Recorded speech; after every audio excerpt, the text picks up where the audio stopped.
സുരാജ് വെഞ്ഞാറമൂട് നമുക്കൊക്കെ അറിയാം. അദ്ദേഹം മമ്മൂട്ടി നായകനായ അൻവർ റഷീദ് സംവിധാനം ചെയ്ത രാജമാണിക്യം എന്ന സിനിമയുടെ തിരുവനന്തപുരം ഭാഷ കൈകാര്യം ചെയ്യാൻ വേണ്ടി മമ്മൂട്ടിയെ സഹായിക്കാൻ വേണ്ടിയിട്ടാണ് അദ്ദേഹം സിനിമയിലോട്ട് വന്നത്. അദ്ദേഹം ടെലിവിഷൻ രംഗത്ത് ശോഭിച്ചിരുന്ന വ്യക്തിയായിരുന്നു.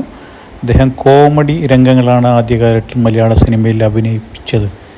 2013 മികച്ച നടനുള്ള ദേശീയ ചലച്ചിത്ര പുരസ്കാരവും 2019 മികച്ച നടനുള്ള കേരള സംസ്ഥാന പുരസ്കാരവും നമ്മുടെ സുരാജ് വെഞ്ഞാറമൂടിന് നേടാനായിട്ടുണ്ട്. എന്നിരുന്നാലും അദ്ദേഹത്തിന് സ്ഥിരമായി കോമഡി കൈകാര്യം ചെയ്യുന്നതിൽ പരാജയപ്പെട്ടു എന്നത് പ്രേക്ഷകർക്കിടയിൽ വലിയൊരു സങ്കടകരമായ വാർത്ത തന്നെയാണ്. നിലവിൽ അദ്ദേഹം ക്യാരക്ടർ റോളിലോട്ട് മാറുമ്പോൾ നമുക്കൊക്കെ അറിയാം, ജഗദീഷ് അദ്ദേഹം ആദ്യം കോമഡി രംഗങ്ങളിലാണ് അഭിനയിച്ചിട്ടുണ്ടായിരുന്നത്. നിലവിൽ ക്യാരക്ടർ റോൾ നല്ല വേഷങ്ങൾ കൈകാര്യം ചെയ്തു വരുന്നു. അതുപോലെ തന്നെയാണ് സിദ്ദിഖ്. അദ്ദേഹം അഭിനയത്തിൻ്റെ മഹാപ്രതിഭ കൂടിയാണ്.